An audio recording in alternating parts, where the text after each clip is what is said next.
Dahil meron pa nga ako natitirang 150 grams ng uncooked pasta nung December, ay lulutuin ko na nga siya ngayon. Kaya tara, samahan niyo ako. Sa isang pan, naglagay lang ako ng butter and then 1 can of evaporated milk. Nag-add din ako dito ng mga 2 tablespoon of cheese spread. Haluin lang hanggang sa mag-combine ng milk at ang cheese spread. Then, para sa pampalasa, naglagay ako dito ng 1 teaspoon black pepper, 2 teaspoon garlic powder, 2 teaspoon onion powder, at 1 teaspoon magic sarap. Haluin nga lang to ng mabuti at kapag kumukulo na nga ay pwede nang ilagay ang ating cheese. Mozzarella at quick melt cheese nga pala yung nilagay ko dito. Ito kasi yung mga cheese na natira pa nung December. Pero kahit anong cheese naman na meron kayo ay pwedeng yung ilagay dito. Then nag-add ako ng konting chili flakes para meron siyang anghang ng very light.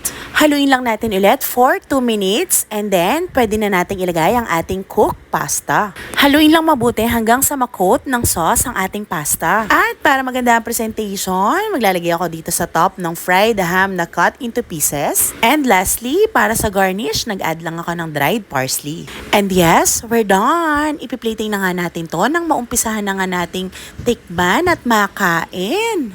Craving satisfied din naman tayo for today.